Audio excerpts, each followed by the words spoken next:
séptimo semestre de la Universidad del Rosario y miembro de junta del Grupo de Interés en Pediatría. Y mi compañera con la que voy a presentar es Sara Guerrero, también de séptimo semestre y también miembro de junta del Grupo de Pediatría de la universidad. Con nosotros se encuentra presente el doctor Andrés Cifuentes, que es médico pediatra del Servicio de Urgencias en el Hospital Pablo Tobón Uribe en Medellín, quien está con nosotros el día de hoy y nos va a ayudar a responder algunas preguntas al final. Entonces, doctor, no sé si nos quiera decir algunas palabras o si damos inicio a la charla.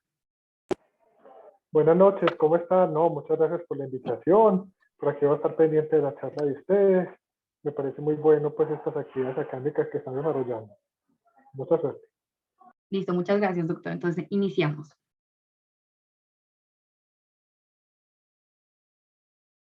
Entonces, esta es la bibliografía que utilizamos. Les recomendamos mucho el artículo que se ve a la derecha, el que tiene como rojo. Es un artículo muy sencillo, muy rápido de leer y de verdad que da una orientación grande a lo que es esta emergencia pediátrica. Entonces, el contenido de nuestra presentación va a ser el siguiente. Vamos a hablar de generalidades. Dentro de las generalidades vamos a hablar de la definición del estatus epiléptico, vamos a hablar de la fisiopatología, el diagnóstico, el manejo y abordaje, el pronóstico y la prevención. Listo, entonces iniciamos con las generalidades. Entonces vamos a hablar de la definición de estatus epiléptico. Entonces primero tenemos la definición de la ILAE, que es la Liga Internacional contra la Epilepsia. Va a definir el estatus epiléptico como la aparición de una crisis comicial, es decir, de un episodio convulsivo que va a persistir por un tiempo prolongado siendo considerado como mayor a 30 minutos, o varias crisis distintas a repetición. Y una característica importante es que cuando hay estas distintas crisis a repetición, no va a haber una recuperación completa de la conciencia en este periodo interictal, es decir, en el periodo entre las crisis comiciales. Y luego tenemos la definición de la OMS, que define el estatus epiléptico como crisis epilépticas suficientemente prolongadas o a repetición que logran provocar una condición fija y duradera. Siguiente. Ahora vamos a hablar de algunos datos epidemiológicos. Entonces, ¿por qué esta condición es tan importante? Porque el estatus epiléptico se considera la urgencia neurológica pediátrica más común, teniendo una incidencia de 18 a 23 casos por cada 100.000 niños en un año. Es importante entender que un estatus epiléptico suele ser, no en todos los casos, pero en la mayoría, una complicación de una enfermedad aguda, de una condición de base que tiene el paciente aguda que se complica y termina generando un estatus epiléptico. Teniendo esto en cuenta, entendemos que el 60% de los niños que presentan un estado epiléptico eran previamente sanos neurológicamente. Entonces, antes de este primer episodio, los niños normalmente no tienen ningún antecedente que nos haga pensar que son epilépticos de base, sino que es, digamos que un episodio de no. Y es importante saber que del 10 al 15% de los niños con estatus epiléptico van a ser hospitalizados. Ahorita más adelante, Sara nos va a hablar de la etiología del estatus epiléptico, pero muy importante en epidemiología saber que la mayoría de estos episodios son secundarios a una etiología febril y que la mayor incidencia de estos episodios van a ocurrir durante el primer año de vida. Y esto va a ser súper importante porque cuando hablemos de las complicaciones, vamos a ver que estas complicaciones se presentan sobre todo en los niños más pequeños y que es en el primer año de vida donde se va a presentar en mayor medida esta condición. Siguiente. Otros datos importantes es que en los niños que ya tienen una epilepsia preexistente o de base, la etiología más común no va a ser la febril, sino va a ser por el incumplimiento de la medicación que ellos toman. Adicionalmente, muy importante cuando vayamos a hacer el abordaje del paciente, solicitar electrolitos, porque el 6% de los niños con estatus epiléptico se presentan con alteraciones electrolíticas o con alteraciones en la glucosa. Y también muy importante siempre preguntar por la ingestión de tóxicos y averiguar por esto, porque el 3.6% de los casos de estatus epilépticos son secundarios a la ingestión de tóxicos. Siguiente, por favor. Ahora vamos a hablar de algunos factores de riesgo para que los niños presenten un estado epiléptico. Entonces, el primero, y pues que tiene mucha lógica, es tener una epilepsia preexistente, que el niño ya sea diagnosticado con epilepsia y, como decía anteriormente, que no se esté tomando los medicamentos adecuadamente para su epilepsia. Segundo, que tenga una enfermedad neurológica progresiva o que al realizar una encefalografía veamos alteraciones focales. También que los padres nos comenten o que veamos en la historia clínica un antecedente de un episodio convulsivo focal que luego tuvo progresión a una convulsión generalizada. Sarita, si quieres, ve poniendo siguiente, que tenía pues unas imágenes. Siguiente, siguiente, siguiente. Gracias. Entonces, otro factor de riesgo muy importante es los bebés prematuros. Entonces, este va a ser un factor de riesgo que tenemos que tener muy en cuenta. Cuando nos llega un niño, de pronto preguntar por ese antecedente de prematuridad. Siguiente. También un déficit de neurodesarrollo previo, y otro muy importante, un factor de riesgo muy importante, es el abuso de tabaquismo o de alcohol por parte de la madre durante la gestación. Entonces, preguntar por todos estos antecedentes nos va a ayudar, digamos que, a complementar esa historia clínica y saber qué factores de riesgo tiene nuestro paciente para estar presentando un estado epiléptico. Siguiente. Entonces, ya hablando, para hablar de un poco de fisiopatología, entonces pues básicamente se piensa que el estatus epiléptico ocurre porque hay una falla en los mecanismos que normalmente van a parar una crisis epiléptica, y también porque puede haber, o sea, digamos como que la inhibición que hay tampoco es efectiva. Entonces, como una breve introducción, recordemos que el glutamato es un neurotransmisor excitatorio. Este va a ejercer su función uniéndose a diferentes receptores, que pues básicamente van a ser el NMDA, que es el que tiene mayor afinidad por el glutamato. Este tarda más tiempo en abrirse y cuando se abre dura más tiempo abierto. Este es bloqueado por el magnesio y solo muestra permeabilidad por el calcio cuando la membrana ya está previamente despolarizada. Este influjo de calcio es lo que en un estatus epiléptico va a contribuir al daño neuronal, del que les voy a hablar más adelante. También tenemos los receptores AMPA, que van a tener como agonistas el AMPA y el ácido quiscuálico, y la diferencia entre estos y el NMDA es que, digamos, como su potencial o su corriente excitatoria va a ocurrir de una manera más rápida. Entonces, pues ya tomando esto en cuenta, podemos hablar de GABA, que pues es el mayor neurotransmisor inhibitorio del sistema nervioso central. Este es liberado por las neuronas GABAérgicas y se va a unir a diferentes tipos de receptores GABA. Entre estos, pues básicamente son GABA, que es permeable al cloro. Su activación va a producir una hiperpolarización que va a inhibir el potencial de acción, y los GABA B, que van a causar una apertura de los canales de potasio, que también van a generar una hiperpolarización. Ya tomando esto en cuenta, los mecanismos fisiopatológicos que se proponen es que haya una alteración de la actividad de la calciumodulina quinasa 2, que básicamente es una proteína multifuncional en el cerebro que va a ayudar en la síntesis y en la liberación de neurotransmisores. Esta proteína se va a activar por la unión del calcio intracelular, y su activación va a aumentar la fosforilación de AMPA, que, pues, como ya les mencioné, es un receptor excitatorio. También tenemos la peroxidación lipídica y la formación de nitritos. Esto porque pues en condiciones normales, como ya sabemos, debe haber un equilibrio entre la producción y destrucción de especies reactivas de oxígenos y de radicales libres. Entonces, cuando hay diferentes acciones que van a ser mediadas por estos radicales libres, van a causar una peroxidación lipídica. Y recordando que las membranas de las células neuronales son ricas en ácidos grasos, pues esto va a generar que sean como un target, o digamos que sean muy vulnerables a los ataques por radicales libres, que van a generar hidroperóxidos y van a producir una excitotoxicidad. Y tenemos el otro mecanismo, que es una pérdida de inhibición de la sinapsis GABA y una aceleración de su internalización. Entonces acá lo que se propone es que inicialmente va a haber un aumento en el GABA extracelular, que va a terminar causando una desensibilización e internalización de los receptores GABA postsinápticos y su posterior endocitosis. Esto va a causar que en la membrana sináptica haya menos pues, receptores tipo GABA, y estos aumenten dentro de la célula. Mientras que, de acuerdo con los receptores NMDA, va a causar totalmente lo contrario, ya que durante su sinapsis estos van a aumentar en la membrana sináptica, se van a movilizar en la membrana sináptica, y acá sus receptores van a, digamos, aumentar. Entonces, pues básicamente vamos a tener que la membrana sináptica va a haber más receptores excitatorios y menos receptores inhibitorios.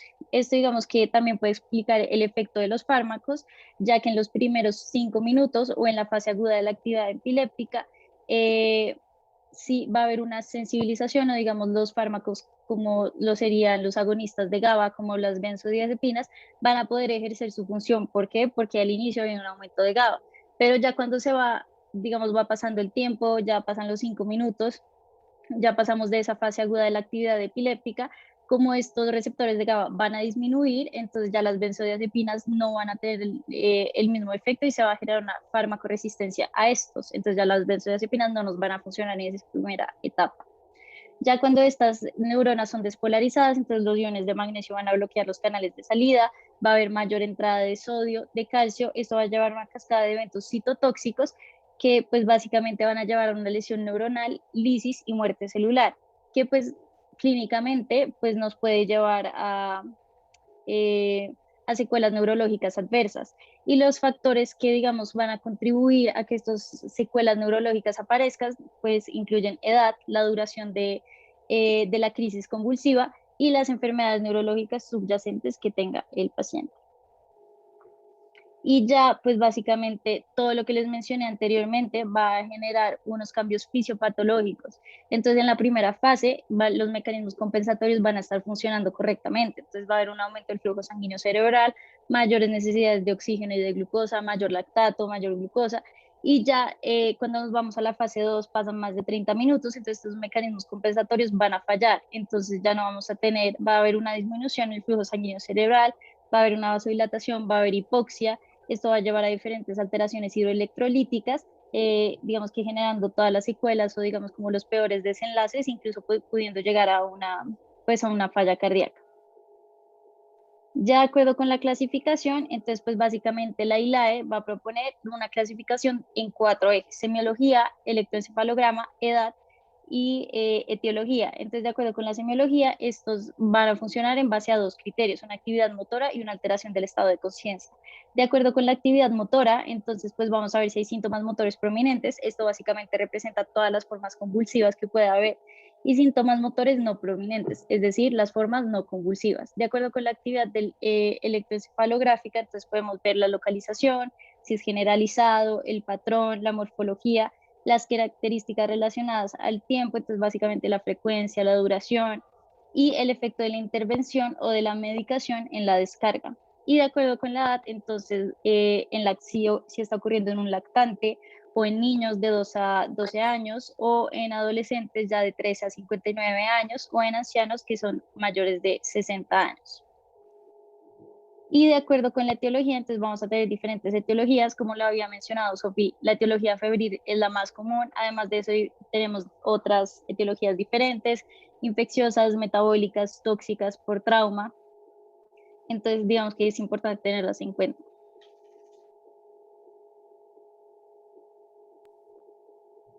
Listo, entonces seguimos con un poco la descripción clínica de este estatus epiléptico. Entonces vamos a tener que este se va a dividir o se va a clasificar dependiendo de su tiempo de evolución.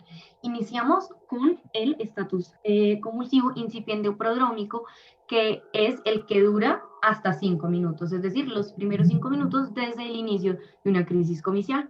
Luego pasamos a un estatus convulsivo precoz, que tiene una duración de los 5 hasta los 10 minutos. Luego pasamos a un estatus epiléptico establecido que dura hasta los 30 minutos. Los 30 minutos va a marcar un punto muy importante en la clínica del paciente. También ya más adelante vamos a ver por qué, pero en este paso pasamos de un estatus epiléptico establecido a uno refractario. El refractario se considera aquel estatus epiléptico que tiene una duración de 30 a 60 minutos o aquel que ya ha sido tratado adecuadamente con 2 o 3 medicamentos de primera o segunda línea, pero este continúa o persiste en el tiempo.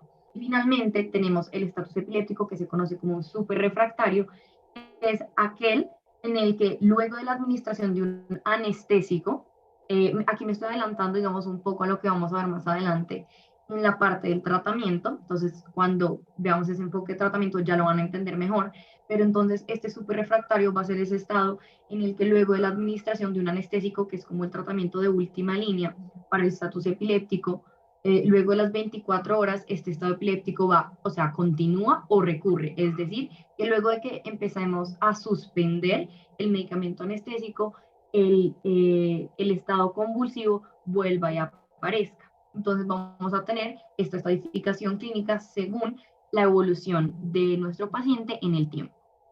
Siguiente.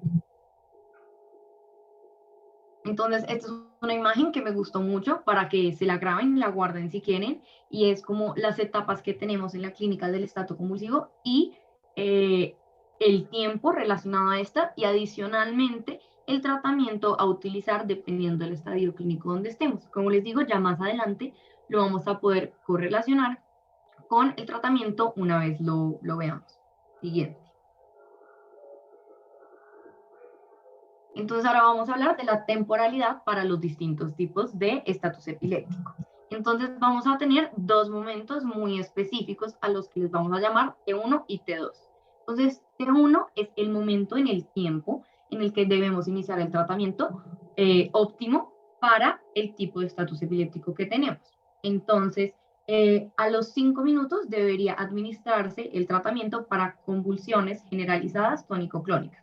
Y a los 10 minutos para las convulsiones focales. Tenemos un tiempo o tenemos una variabilidad un poco más flexible para estas convulsiones focales que para las convulsiones tónico-clónicas generalizadas. Y luego tenemos un tiempo T2, que es el momento en el que va a iniciar el daño neuronal o la alteración de las redes neuronales en el sistema nervioso de nuestro paciente. Por eso es muy importante tener en cuenta estos dos tiempos. Y siguiente, Sarita, en esta tabla que ven, vamos a ver o sea, cuáles son los momentos T1 y T2 para los distintos tipos de estatus convulsivo. Entonces veamos que para el estatus epiléptico tónico clónico generalizado, como decíamos, el tiempo T1 es 5 minutos, que es donde debemos iniciar el tratamiento farmacológico. Y el tiempo T2 es 30 minutos, es decir, a los 30 minutos empezamos a tener daño neuronal y de conexiones neuronales. Entonces es muy importante detener el estatus epiléptico antes de llegar a este tiempo para poder evitar complicaciones.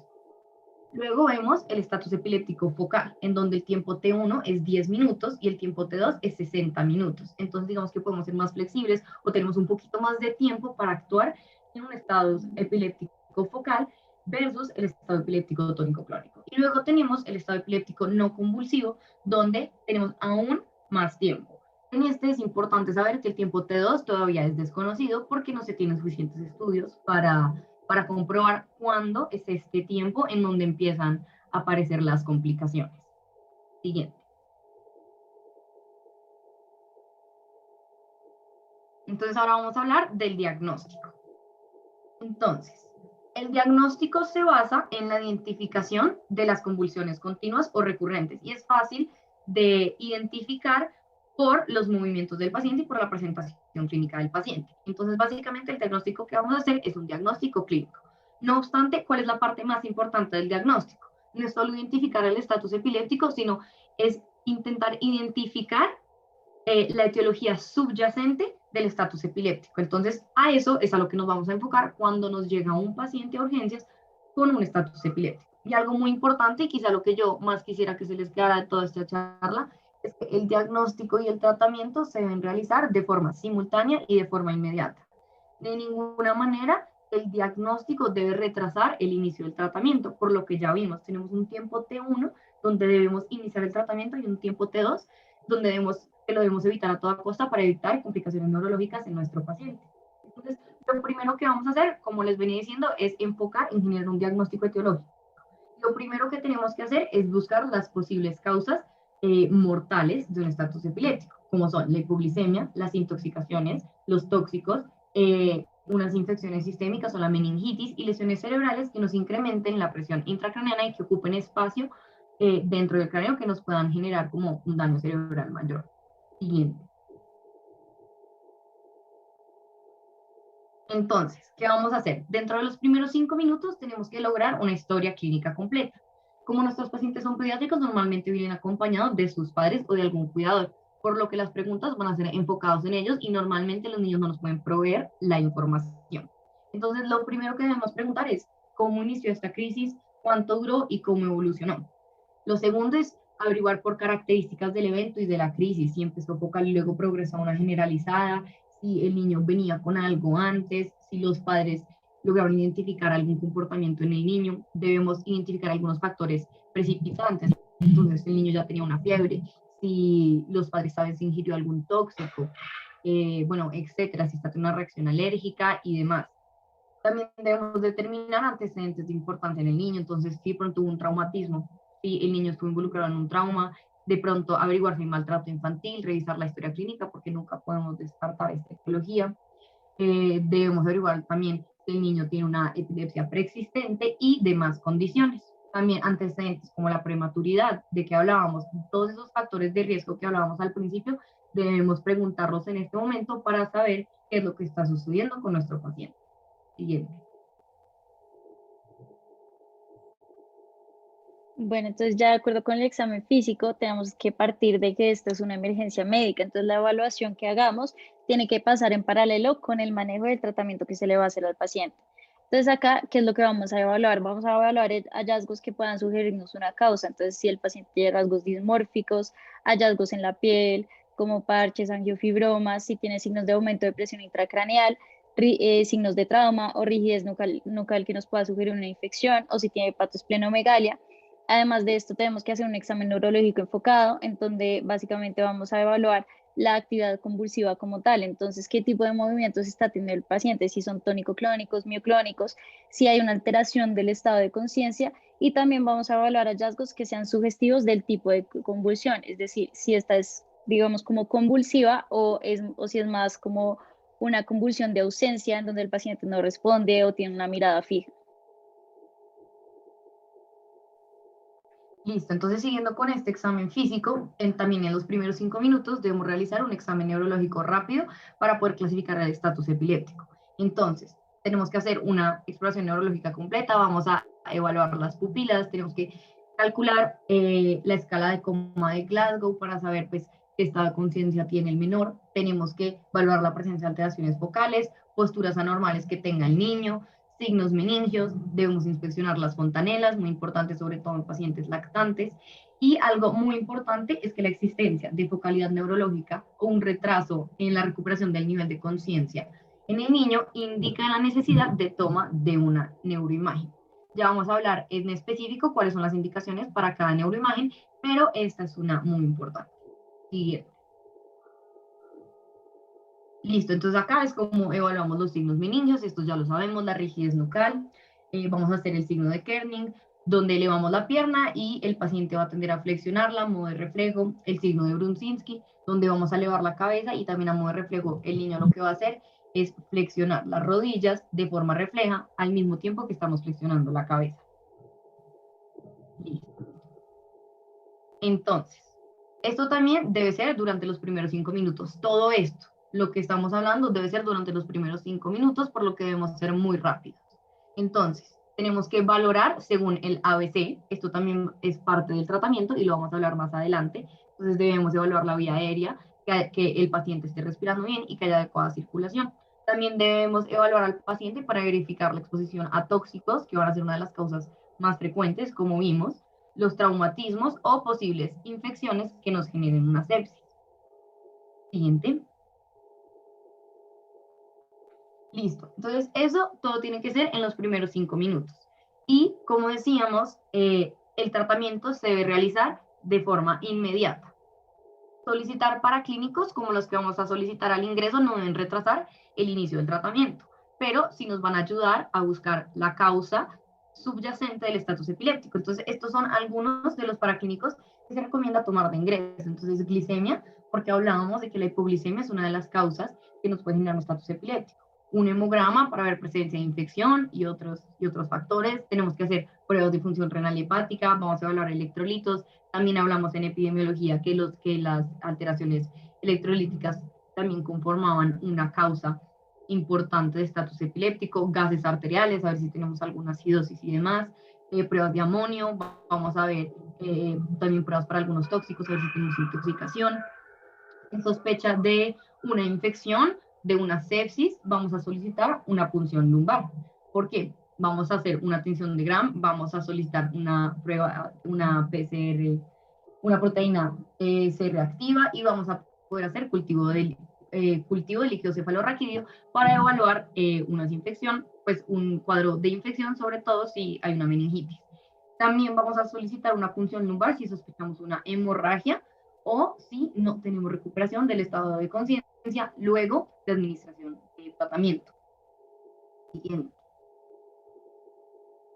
Ahora vamos a hablar de las neuroimágenes. Entonces, cuando queramos solicitar una neuroimagen, esto va a depender del cuadro clínico que tenga nuestro paciente y también de la sospecha diagnóstica que nosotros tengamos. ¿Qué es una contraindicación? O bueno, no una contraindicación, pero cuando no necesitamos solicitar una neuroimagen, cuando la etiología es clara, es decir, que los padres nos dicen, no, el niño ha tenido una fiebre altísima y no se le ha quitado y luego empezó a convulsionar. Nosotros ya tenemos clara la etiología del estatus epiléptico, por lo tanto, no necesitamos realizar una neuroimagen. Tenemos 3 indicaciones principales para solicitar neuroimágenes en general y ya vamos a ver indicaciones a profundidad de cada una. Entonces, las 3 indicaciones principales son en pacientes que sabemos que han tenido un traumatismo, cuando la etiología no es clara, es decir, no tenemos ni idea por qué el paciente está teniendo el estatus epiléptico, y siempre en pacientes oncológicos. Siguiente. Entonces, indicaciones específicas para realizar un TAC cerebral es cuando tenemos pacientes con crisis focales, cuando tenemos un traumatismo previo, una enfermedad neoplásica de base, o sea, como decíamos, siempre en pacientes oncológicos, cuando tenemos una sospecha de una etiología infecciosa que nos está causando el cuadro, cuando sospechamos una hemorragia y siempre en lactantes. Y en el artículo también veía que se sugiere en pacientes menores a 1 año, porque cuando nosotros decimos lactantes, pues no siempre es claro hasta qué edad lo deberíamos hacer. Entonces también en el artículo decía que en pacientes en el primer año de vida. Y las indicaciones para una resonancia magnética son sobre todo en un estatus epiléptico refractario con una mala evolución o en el seguimiento del paciente posterior a un estatus epiléptico. La resonancia magnética va a ser muy buena, no obstante se demora mucho y nosotros lo que queremos es ahorrarle tiempo al paciente. Entonces, normalmente se hace de control. No obstante, la resonancia magnética va a ser superior al TAC en algunas condiciones específicas, como son la encefalitis, las malformaciones del desarrollo cortical, la esclerosis mesial o en tumores neurogliales. Siguiente. Y también tenemos el electroencefalograma. Entonces, este nuevamente no es necesario para el diagnóstico de estatus epiléptico y por lo tanto no debe retrasar el tratamiento oportuno del paciente. No obstante, tenemos unas indicaciones, que es cuando tenemos una sospecha clínica de estatus epiléptico no convulsivo, cuando tenemos una sospecha de un estatus epiléptico sutil, luego de que ya el paciente ha presentado un estatus epiléptico convulsivo. También en pacientes que no recuperan el estado de conciencia luego de 30 minutos cuando ya hemos administrado tratamiento. También lo vamos a solicitar para monitorizar la respuesta al tratamiento en un estatus epiléptico refractario y para distinguir entre eventos epilépticos y no epilépticos en el paciente. Siguiente. Bueno, entonces ya de acuerdo al manejo, entonces vamos a tener un manejo inicial en donde se va a tratar al paciente con las maniobras de ABC. Entonces, pues ya de acuerdo a la A, que ya sabemos que es la parte aérea de airway, entonces pues vamos a asegurar la vía aérea, se debe hacer respiraciones de las secreciones, lateralización de la cabeza para evitar una broncoaspiración, intubación endotraqueal en caso de que el paciente lo necesite. Ya en la parte de breathing, entonces pues todos los niños deben tener una monitorización de la saturación de oxígeno constante y deben recibir oxígeno suplementario con una mascarilla de oxígeno a alta concentración para mejorar y evitar la hipoxia cerebral. Y ya en la parte de la circulación, entonces debemos hacer monitoreo de la frecuencia cardíaca y de la tensión arterial constantemente. Estas se deben mantener como en los rangos normales y para esto, pues, si es necesario administrar líquidos por vía intravenosa, bolos o bolos de fluido o inótropos, pues se hace. Y pues ya si el paciente tiene una hipotensión sistémica, esto sí nos puede hacer pensar en la posibilidad de que haya un proceso infeccioso o una enfermedad subyacente, porque el estatus epiléptico en sí no causa hipotensión sistémica.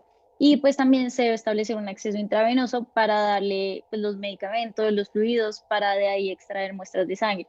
Los estudios iniciales, pues como Sofía nos lo mencionó, incluyen glucosa, electrolitos, calcio, todo lo que Sofía nos mencionó.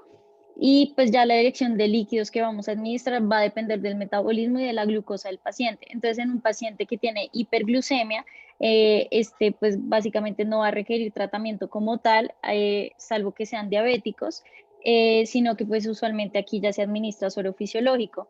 Ya si el paciente tiene una hipoglicemia con una glicemia sérica menor a 40, entonces pues esto sí se trata y se administran 2.5 mililitros por kilo de suero glicosado al 10% de manera intravenosa.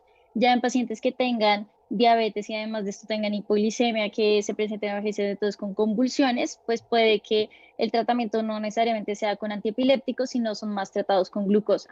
Si el paciente tiene hiponatremia y ya está presentando convulsiones porque su sodio sérico ya debe estar por debajo de 120 y a estos pacientes el tratamiento inicial consiste en darle de 3 a 5 mililitros por kilo de solución salina al 3% durante 15 minutos. Ya si el paciente tiene hipocalcemia, entonces se le administra calcio 5 a 7 miligramos por kilo de manera intravenosa por 5 a 10 minutos. Y pues todo esto se hace de la mano con el enfoque neurológico que se le va a dar al paciente, haciendo una descripción detallada de la semiología de las crisis, buscando antecedentes. Esto también es importante, pues los antecedentes traumatológicos, tóxicos por las mismas etiologías que ya mencionamos, pero también los farmacológicos, porque si el paciente ya tiene una epilepsia diagnóstica, está en manejo con antiepilépticos, entonces preguntar si se los está tomando, eh, o si hubo una suspensión o si hubo una disminución en la dosis. Ya de acuerdo al tratamiento farmacológico, entonces este básicamente se va a instaurar pasados los 5 minutos si estamos hablando de una convulsión tónico-clónica, o pasados los 10 minutos si estamos hablando de una focal sin alteración del estado de conciencia, o de 10 a 15 minutos si estamos hablando de una no convulsiva. El tratamiento inicial va a venir después de la estabilización, es decir, después del manejo que les acabo de mencionar de ABC, y aquí digamos, esta fase se trata con benzodiazepinas. Las más usadas van a ser lorazepam, diazepam y midazolam. De acuerdo con manejo prehospitalario, es decir, dado en casa o por paramédicos en una ambulancia, básicamente digamos que se va a elegir midazolam de manera intramuscular, 5 miligramos si el paciente pesa de 13 a 40 kilos o 10 miligramos si el paciente pesa más de 40 kilos. Ya en la parte hospitalaria, entonces las dosis de lorazepam que podemos tener son 0.1 miligramos por kilo, diazepam 0.2 miligramos por kilo, y si no hay disponibilidad de benzodiazepinas se puede dar fenobarbital 15 a 20 miligramos por kilo. Ya estas dosis de benzodiazepina se pueden repetir. Si el paciente no responde, es decir, no respondió a las 2 dosis de benzodiazepinas que ya le dimos, entonces pasamos a la fase 2 o a la fase secundaria. Acá entonces podemos incluir otros medicamentos como lo sería el levetiracetam, 60 miligramos por kilo, fosfenitoína, que puede ser una dosis inicial de 20 miligramos equivalentes de fenitoína por kilo, y si no, digamos que si todavía no responde, se le puede adicionar 5 a 10 miligramos por kilo 10 minutos después de esta primera dosis. Se le puede poner valproato 20 a 40 miligramos por kilo o fenobarbital 15 a 20. Ya la fase terciaria, como Sofía nos había explicado antes, ya acá el paciente se está considerando como que está cursando con un estatus epiléptico refractario.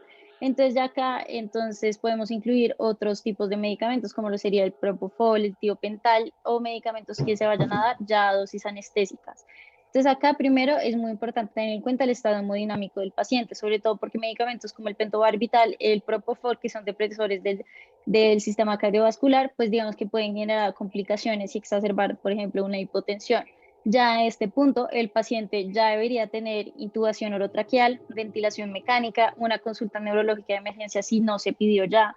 Debería trasladarse a UCI con un monitoreo de electroencefalograma constante, y aquí se debe anticipar una hipotensión iatrogénica por los medicamentos que le estamos poniendo. Entonces esto ya se puede tratar con una infusión rápida de cristaloides isotónicos, 20 mililitros por kilo, y se puede adicionar un vasopresor como lo sería epinefrina o norepinefrina. Ya aquí los medicamentos que le podemos dar y las dosis serían midazolam, un bolo inicial de 0,2 miligramos por kilo, y luego darla en infusión continua de 0.05 a 2 miligramos por kilo hora.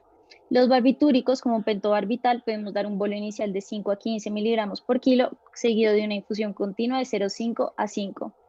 Y ya de acuerdo con el propofol, este no es muy usado en niños porque tiene riesgo de síndrome de infusión de propofol, que puede en donde estos niños pueden presentar acidosis metabólica, rhabdomiólisis, hiperlipidemia, falla renal.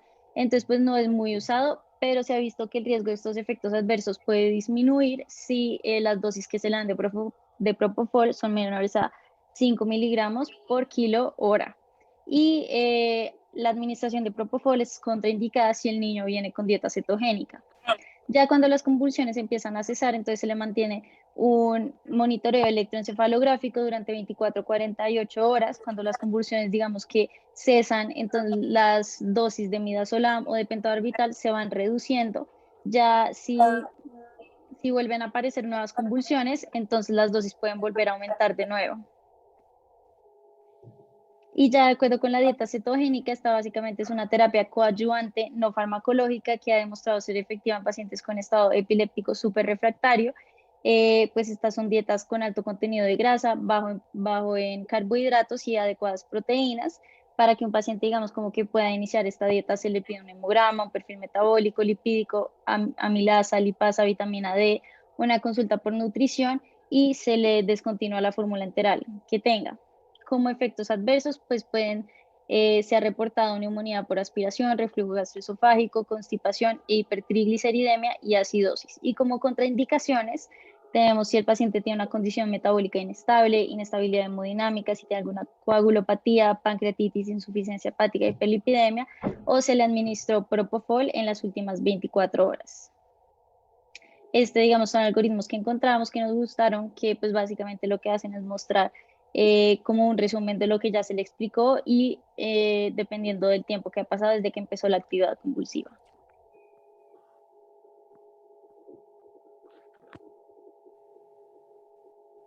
Listo, ahora vamos a hablar de las complicaciones. Entonces, importante entender que las complicaciones a largo plazo van a aparecer cuando la crisis convulsiva supera el tiempo T2 del que estábamos hablando, que depende, ese tiempo varía dependiendo de si es un estatus epiléptico convulsivo o no convulsivo, o si es un estatus epiléptico convulsivo, pero con convulsiones focales. ¿Cuáles son las complicaciones más frecuentes? Vamos a tener muerte o lesión neuronal y alteración de las redes neuronales.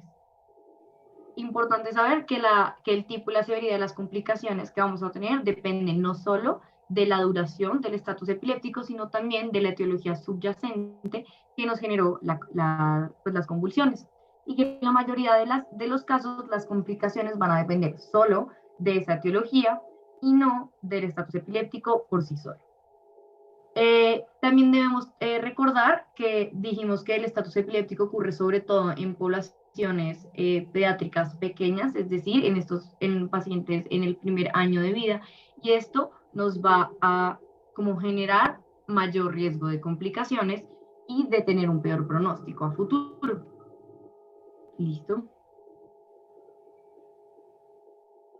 Entonces, ¿cuáles son algunas complicaciones que tenemos? Entonces, algunas secuelas neurológicas que pueden presentar los niños es una epilepsia secundaria, que tengan un deterioro cognitivo, que queden con déficits neurológicos focales o que queden con trastornos de la conducta.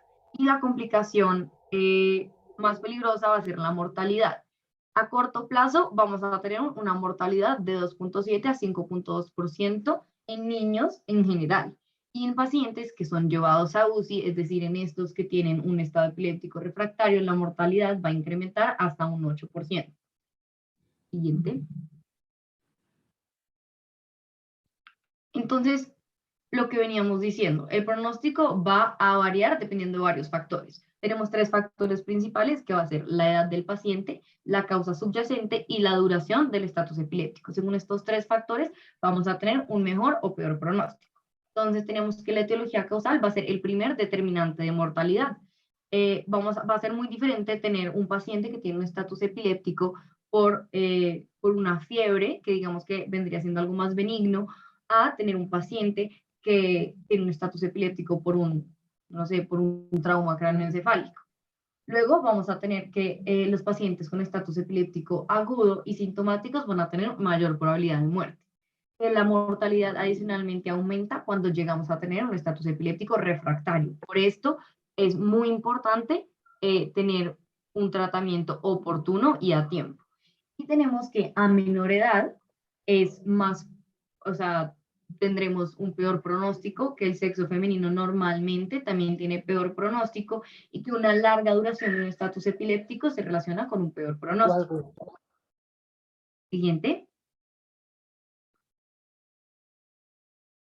Listo. Y otros datos sobre el pronóstico importantes es que vamos a tener un riesgo menor de desarrollar una epilepsia cuando la etiología es febril. Es decir, si un niño pues tenía una fiebre que no fue controlada, llegó a un estatus epiléptico, luego este se resuelve, es probable que el niño no desarrolle epilepsia porque esta etiología suele ser benigna. También tenemos que la mortalidad de un estatus epiléptico febril va a ser muy baja, como les venía diciendo, solo alrededor del 0.2%. Importante que la evolución de un estatus epiléptico puede llegar hasta una epilepsia fármaco-resistente, como nos contaba Sara ahorita, y esto puede generar un estancamiento en el desarrollo psicomotor del niño. En casos extremos, no son la mayoría, pero puede llegar a pasar, el paciente, el niño puede llegar a tener un déficit cognitivo entre moderado y severo.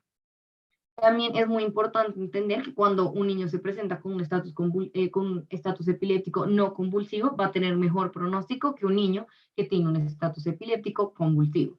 Y también se ha reportado que la mayoría de estatus epilépticos que son refractarios van a requerir anestesia y que los estatus epilépticos refractarios que logran evolucionar a superrefractarios, en un 20% van a recurrir luego de la reducción de la anestesia. Entonces, como nos contaba Sara, nosotros vamos a empezar a utilizar una terapia con anestésicos para estos estados epilépticos refractarios. No obstante, cuando tenemos los superrefractarios, al disminuir la anestesia, es muy probable, o bueno, tiene una probabilidad del 20% de que este estatus epiléptico recurra, y esto nos va a generar un peor pronóstico. Y finalmente, vamos a tener unas estadísticas puntuales en cuanto a la edad. Entonces, las secuelas en niños menores a un año ocurren hasta en un 29%, en niños entre 1 y 3 años van a ocurrir en un 11%, y en mayores de 3 años van a ocurrir en un 6%. Entonces, aquí vemos como la edad es realmente un factor determinante. Listo. Y pues finalmente ya acerca de la prevención, pues básicamente lo ideal es que niños que ya estén cursando o tengan de base epilepsia, pues que sean juiciosos con sus medicamentos antiepilépticos, y pues a pacientes que no tenían esta epilepsia de base, el tratamiento con antiepilépticos que se les pongan después de la primera convulsión no es muy frecuente y no se hace con todos los niños, pero pues las indicaciones o digamos en lo que se recomienda considerar este tratamiento es si el paciente tiene una actividad epiléptica definitiva que se ve en el electroencefalograma, si el paciente o la familia, digamos que no quieran arriesgarse a más convulsiones, o si el paciente ya tiene déficit neurológico, o si en las neuroimágenes el paciente se le ve ya anormalidad estructural. Pero lo que sí se le puede recomendar, digamos, a estos niños es, digamos, como la restricción o el cuidado en ciertas actividades, como para reducir el riesgo de convulsiones, como uso de casco durante deportes, sí, como ese tipo de actividades deportivas, un poco más como con prevención y cuidado ante ellas para prevenir nuevos episodios. Y eso sería todo. Pues cualquier estudiante que tenga una pregunta que le quiera hacer al doctor, o pues el doctor si quiere hacer comentarios o aclaraciones sobre la presentación, también muy bienvenido.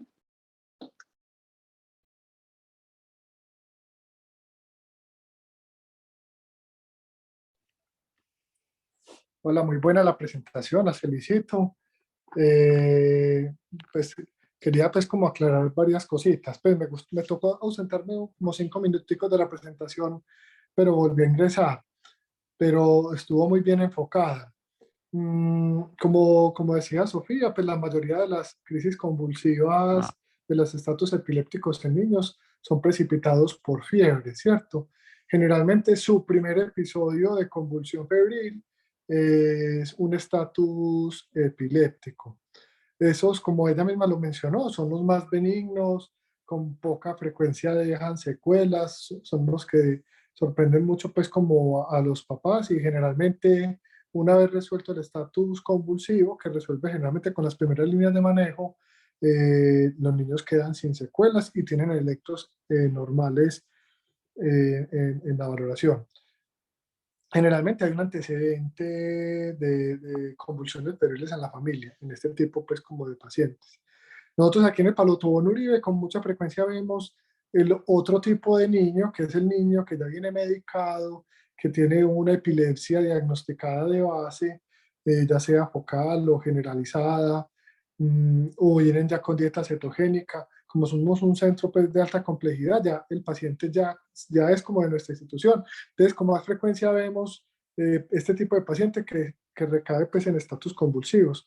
Dentro de las preguntas que inicialmente nos hacemos rápidamente es ¿qué toma el niño? ¿Qué medicamentos toma el niño? Si lo está tomando, generalmente tiene niveles bajos de fenobarbital o de ácido valproico o del medicamento o levetiracetal, el medicamento que están tomando.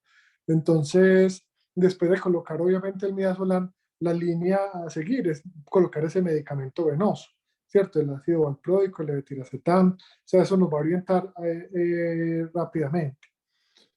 La dificultad grande cuando entra un niño con un estatus convulsivo es el acceso venoso.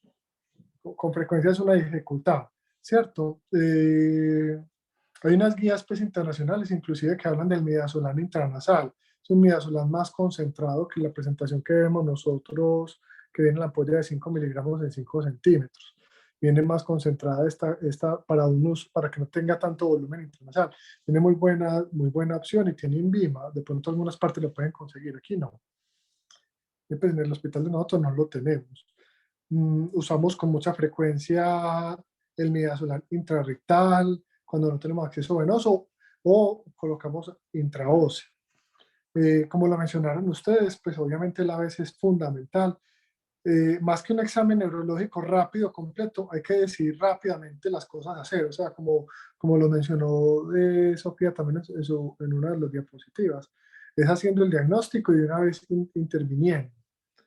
¿Cierto? Haciendo el diagnóstico e interviniendo. O sea, uno ve el niño que está convulsionando, es una crisis generalizada, ve en su triángulo de aproximación que no tiene una periencia adecuada, no está respirando bien, le colocamos oxígeno, le está diciendo a la enfermera que lo canalice por un lado y otra por el otro, ya hizo la orden verbal porque en estos casos, pues, urgentes, se está permitido hacer órdenes verbales de los medicamentos anticonvulsivos. Es de los poquitos medicamentos que uno se tiene que saber de memoria junto a los de la animación. ¿Cierto? Yo le digo, inclusive pues mucho a mis estudiantes, o sea, yo no les voy a preguntar que sepan las dosis de los medicamentos, prefiero que las consulten para que se equivoquen menos, pero los que son de reanimación y las de convulsiones, sí se las deben de saber pues como de memoria, porque esas no te va a dar tiempo de sacar el celular. Lo otro te lo puedes consultar facilito pues en el celular, en internet, en lo que les quede fácil. Sí, pues es muy raro tener que llegar a tener que usar anestésicos, ¿cierto? Uno escala el midazolam, fenobarbital, fenitoína, lo que tengan, pues nosotros aquí como esa frecuencia levetiracetam venoso, ácido valproico, y ya después seguir pues con el propofol como lo estaba mencionando, y obviamente asegurar vía aérea y ya gases anestésicos. No sé si hay alguna otra duda. Esos eran como los comentarios. Yo tengo una duda, doctor, que me surgió haciendo la presentación y es sobre el consentimiento que debemos hacer a los padres. Como esto es una urgencia, nosotros debemos solicitar algún tipo de consentimiento o cómo es el tratamiento con los padres en estos casos. Sí, este es de los casos, por ejemplo, acá pues que seguimos tanto las guías internacionales, Joint Commission, este es de los poquitos casos donde el consentimiento informado puede ser diferido, ¿cierto? En el estatus convulsivo es también, como les mencioné ahorita, es de las poquitas veces que es una emergencia donde permiten las enfermeras tener órdenes verbales, ¿cierto? Las órdenes verbales se reconfirman, se le dice a los papás lo que se va a hacer, los medicamentos que se van a poner, la intubación orotraqueal, pero todos esos consentimientos se difieren, ¿cierto? Prima pues como la atención antes que el papeleo. Es lo mismo, uno no se sienta a escribir una historia clínica, ya después con calma vuelve a reinterrogar, o sea, uno hace primero como una historia clínica corta, así con esas 4 preguntas que tú las pusiste en una diapositiva, ¿cierto? ¿Cómo empezó a convulsionar? ¿Cuánto lleva convulsionando? ¿Qué antecedentes tiene el niño? ¿Qué medicamentos toma? ¿Tiene fiebre o no tiene fiebre? Yo creo que con eso ya vos te enfocás, ¿cierto? Le decís a la enfermera, colócale dipirona tanto, oxígeno tanto, midazolam .15 miligramos por kilo, y ya después, si no le repite la dosis de midazolam, si no le cesó la convulsión, ya le está uno pensando, no, ve, este toma levetiracetam, le va a poner levetiracetam venoso. Ese lo usamos con mucha frecuencia nosotros aquí. Sería como nuestra tercera línea, o si es una crisis focal, ácido valproico. Y antes de empezar con fenobarbital o fenitoína. Pero bueno, los consentimientos, como para responderte, no, lo hacemos a posterior. Listo, doctor, mil gracias.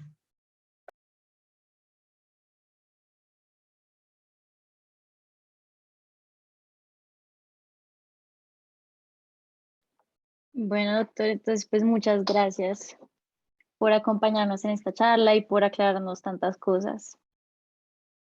A ustedes, ¿verdad? Qué bueno estos grupos de estudio. Muchas felicitaciones. Que estén bien. Hasta Gracias, luego. doctor. Hasta luego. Muchas gracias, doctor. Muchas gracias a las dos. Qué gran presentación. Muchas gracias. Gracias.